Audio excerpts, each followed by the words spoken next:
Boarding pass যদি না মিলে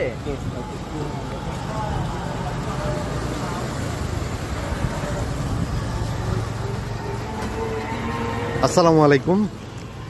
হ্যাঁ, এটা লেক সিটি কনকর্ড আপনারা ঠিকই দেখতে পাচ্ছেন।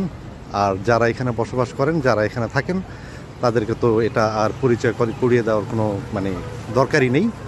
এখানে নতুন অ্যাপার্টমেন্ট বিক্রি হয়, পুরাতন অ্যাপার্টমেন্টও বিক্রি হয়। সো আপনারা যারা লেক সিটি কনকর্ডে নতুন পুরাতন বিভিন্ন সাইজের অ্যাপার্টমেন্ট কেনা বেচার কথা ভাবছেন, তারা যোগাযোগ করতে পারেন, কথা বলতে পারেন।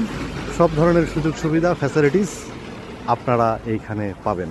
একদম বাচ্চাদের খেলাধুলা করার জায়গা থেকে শুরু করে, স্কুল থেকে শুরু করে, হ্যাঁ, প্লেগ্রাউন্ড থেকে শুরু করে, মসজিদ থেকে শুরু করে, walkway, grocery, super shop, everything সব কিছু এখানে পেয়ে যাবেন। সো ভালো থাকবেন। Thank you, tata.